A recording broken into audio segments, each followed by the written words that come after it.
Olá, hoje nós vamos conversar um pouquinho sobre a vasectomia, que é o procedimento realizado nos homens para que eles não tenham mais filhos.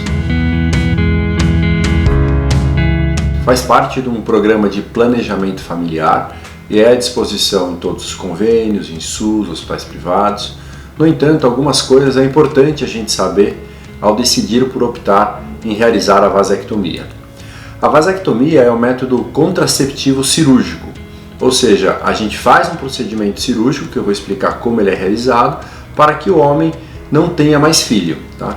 Ele é o quarto mais realizado, ele é muito realizado aqui no Brasil, muito realizado no mundo ocidental. Na Europa ele é um pouco menos frequente. Ele possui algumas vantagens em relação à ligadura tubária. A ligadura tubária é o procedimento cirúrgico realizado nas mulheres, em que através de uma cirurgia abdominal, o médico acessa as trompas uterinas e faz a ligadura. Com isso, o óvulo não consegue mais chegar no útero e não consegue mais ter filho. Então, a vasectomia ela possui uma grande vantagem de não precisar ter uma incisão abdominal, uma cirurgia que entre na barriga. Ela é realizada através de 2 microcortes na região do saco, na região do escroto do homem. Uma importante questão que nós devemos ter em relação a essa cirurgia, se é possível após realizada a gente ter filho novamente. Tá? Eu costumo dizer para os meus pacientes que eu gosto de fazer a vasectomia em casos em que o paciente está realmente decidido a não realizar e não ter mais filhos. Tá? Por que eu te falo isso? É importante que ele tenha uma decisão definitiva, que ele esteja convicto disso, porque as técnicas para voltar a ter filho elas são complicadas e muitas vezes caras também. Mas é possível. É possível após a vasectomia a gente fazer uma reversão cirúrgica, através de uma cirurgia microscópica, a gente reconecta os canais e o paciente pode ter filho novamente. Essa cirurgia, com as novas tecnologias, os novos aprendizados, ela possui um resultado excelente, tá? Principalmente se realizado no máximo em 5 anos após a vasectomia e também pode ser realizado em maior tempo. Tá?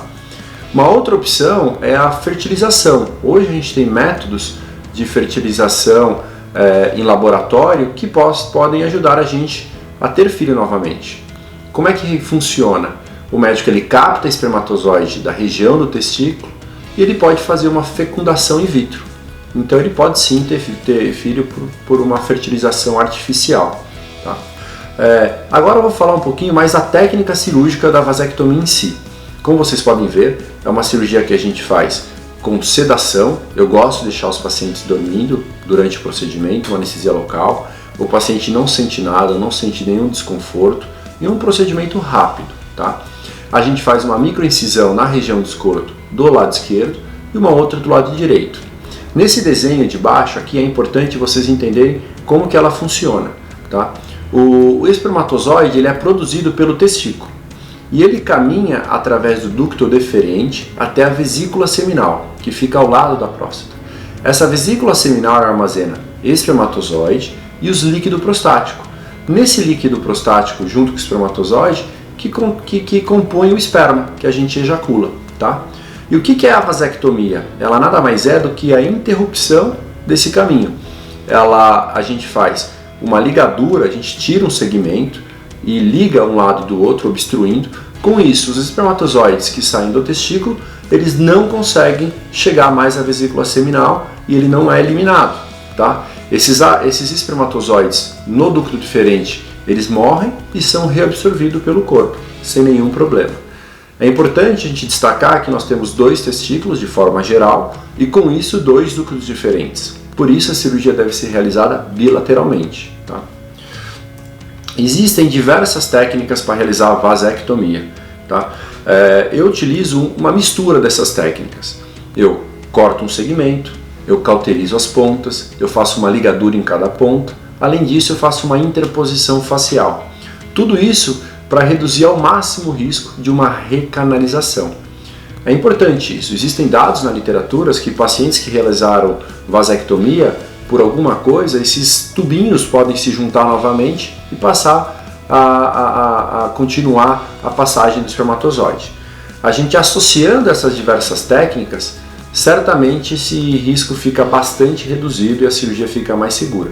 O problema é que se a gente quiser reverter a vasectomia, será uma cirurgia mais trabalhosa, devido ao alto grau de complexidade da primeira cirurgia. Tá? O pós-operatório. É importante a gente destacar algumas coisas de como é realizada. A cirurgia é day clinic. O paciente vem no hospital de manhã, a gente realiza o procedimento e ele vai embora no mesmo dia, 2 horas depois. Ele não vai poder dirigir no dia porque ele teve uma sedação. Tá? Isso é muito importante destacar.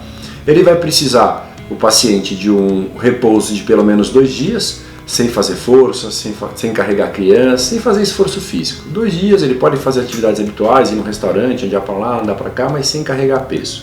Tá? A partir do 3º dia ele já pode carregar peso e ter uma vida normal. Tá?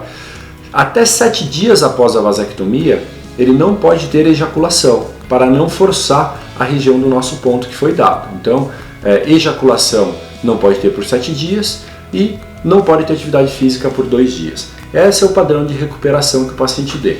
Em relação à dor, a dor é muito pouca. Isso varia de cada paciente. A gente costuma dar anti-inflamatórios para o paciente não ter essa dor e ela costuma ir melhorando com o passar do tempo. Eu costumo liberar os pacientes para atividades normais, andar de bicicleta, andar de moto, andar a cavalo, o que ele quiser, de acordo com o desconforto que ele tiver. A partir do 3º dia, teoricamente, da parte médica, ele já está liberado. Tá? Um outro ponto importante é a continuidade da preservação ou da prevenção de ter filho após a vasectomia. Como eu disse para vocês, o espermatozoide ele fica armazenado na vesícula seminal. Então, cada dia ou cada ejaculação, a gente só solta uma porção deles. Então, o esperma que a gente está eliminando hoje, ele foi produzido há 2 meses atrás, mais ou menos. Então, quando eu interrompo esse fluxo, eu deixo de levar espermatozoide para a minha vesícula seminal. No entanto, os que já estão lá, a gente vai continuar eliminando. Então, eu costumo esperar 2 meses e eu faço um teste que é o espermograma, para ter certeza que a gente já não tem mais espermatozoide na vesícula seminal e assim eu consigo liberar o paciente para ter relação sem preocupação, sem utilizar outros métodos anticonceptivos. Tá? Os riscos, como todo procedimento cirúrgico, há riscos. Tá? Os riscos principais são infecção.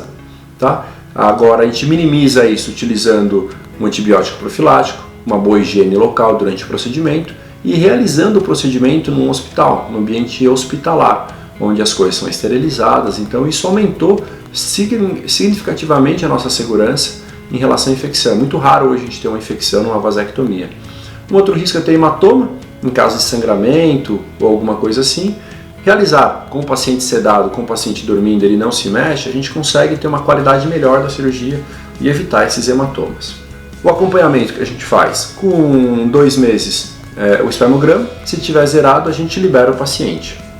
É importante destacar que mesmo após o sucesso da vasectomia, ela pode ter uma recanalização, como a gente falou antes. Então, por isso a importância da técnica cirúrgica e a gente acompanhar esse paciente. Não é recomendado ficar fazendo vários espermogramas aí no decorrer dos anos, mas a gente tem que ficar de olho e sempre ter isso em mente.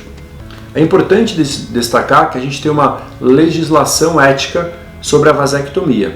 No Brasil, ela pode ser realizada em homens com mais de 25 anos ou com mais de 2 filhos. Então a gente não pode fazer em pacientes muito jovens que ainda não têm filho, não é permitido pela legislação brasileira. Então esse é um ponto bastante importante. Da parte burocrática, a maioria dos convênios, eles exigem que é preenchida uma documentação de intenção de fazer a vasectomia e ela deve ser registrada em cartório. Só após 60 dias a gente pode realizar o procedimento, que é o tempo que eles julgam que o paciente pode desistir ou não do procedimento. Então é importante a gente seguir essa regulamentação. No SUS também tem algumas regulamentações próprias, avaliação com psicólogo, entre outras coisas. É isso, espero que tenham aproveitado. Se tiverem mais dúvidas, podem nos enviar. Obrigado.